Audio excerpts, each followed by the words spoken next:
I always thought I knew how to sleep. I mean, you just lay down, close your eyes and wake up, right? Yeah, it turns out it's not that simple. Actually, playing video games till 3 am and waking up 8 hours later was one of the reasons why I didn't have the energy in the morning. I mean, I was sleeping for 8 hours, so I should be good, right? No, sleep doesn't work that way.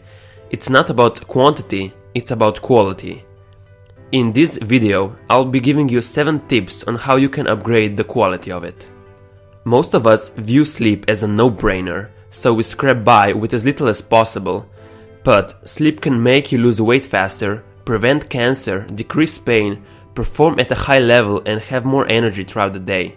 Here are some consequences that will follow if you don't pay attention to your sleep. First, you're grumpy and not found to be around. Relationships suffer, work productivity declines. You suffer higher amounts of stress and that makes you eat more and store more belly fat.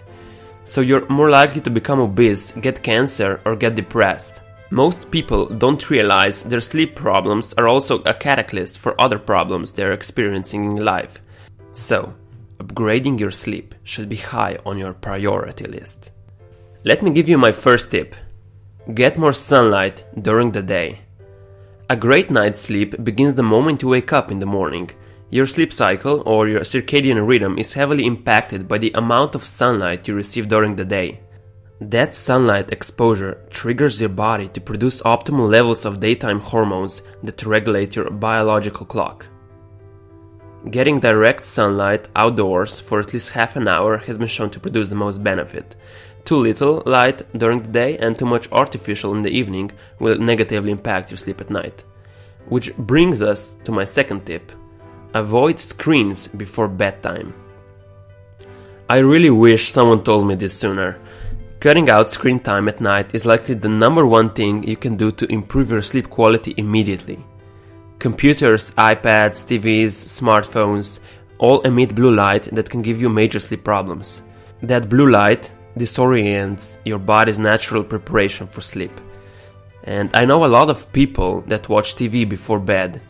It may seem like a relaxing and mundane activity to sit back and watch TV, but parts of your brain are being set off like fireworks. You're actually putting a stressor on your brain and body, especially if it's time to be winding down for bed. So, breaking the habit of using your electronic devices before bed can be a bit demanding, but also one that's worth mastering. Replace your devices with an activity that you enjoy equally. For example, reading, music, good company, whatever fits you best. If you have to use a computer late at night, use a blue light blocker. There's a program called F-Lux that you can install and it turns your computer screen slightly more orange. I also recommend using blue light blocking glasses. I use them myself when I have work to do at night. Please note that even if you block all the blue light, your brain is still firing in all directions instead of shutting down for sleep. So, tip number 3, be cool. When it's time to rest, there is an automatic drop in body temperature, which has a big impact on our ability to sleep. So, optimal room temperature is 60 to 68 degrees Fahrenheit or 16 to 20 Celsius. Anything above or below will likely cause sleep problems. So, here's a cool trick. Take a warm bath 1.5 to 2 hours before going to bed.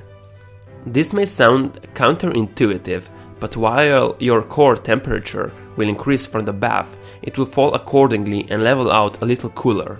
Even though the room temperature will ideally be cooler to induce great sleep, this can trigger sleeplessness in some people. The solution? Wear a pair of warm socks to bed. So test out and find out what works best for you. Tip number 4. Go to bed at the right time.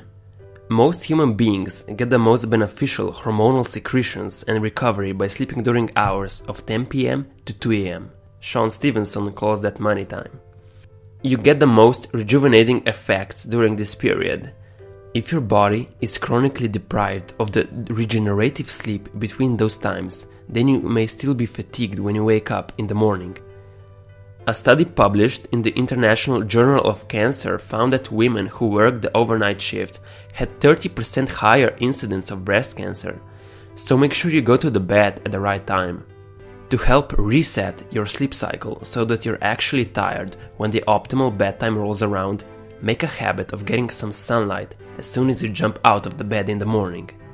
This is going to help you boost your natural cortisol levels and fully wake your system up. Tip number 5. Create a sleep sanctuary. Your bedroom should only be used for sleep and, well, sex. Humans are creatures of habit and habitat. The human brain is always looking for patterns so that it can automate your behavior. After a while, you don't have to think what you have to do when you go to a different room in your home. You just go in there and do it. If you allow your bedroom to be a place where a lot of random activities take place, then you probably aren't creating a strong neural association to sleep. When you step into your bedroom, parts of your brain might light up expecting to watch television, do work on your laptop, or scroll through social media. Your brain is going to do what it's used to, not what you want to do. One big takeaway should be this. Bringing your office work or free time to bed is one of the most offensive sleep crimes you can commit. So, tip number 6, get it blacked out. Did you know that your skin actually has receptors that can pick up light? If there's light in your bedroom, your body is picking it up and sending messages to your brain that can interfere with your sleep. Red light has the least power to shift your circadian rhythm and suppress melatonin. That's why it's recommended to use red light bulbs at night. It's not just about the color of the light, it's about the luminance as well. So if you have an option, try to dim the light out a bit. So when you go to sleep, make sure there isn't any light in the room.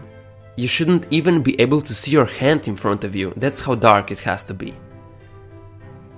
So tip number 7, my last tip. Calm your inner chatter. There's a great quote that says, "My bed is a magical place where I suddenly remember everything I was supposed to do." People hop into bed and then proceed to think about the when, where, who, why, what, and how of their life, while they were supposed to be sleeping. Sounds familiar? This is called the inner chatter, and it's a result of stress and untamed busyness of the day. It's important to have a practice to help you buffer that stress. That practice is called meditation. The American Academy of Sleep Medicine published research showing that meditation is an effective treatment to insomnia. The studies show that over a 2-month period, total sleep time, sleep efficiency, sleep quality, and even depression improved in patients who used meditation.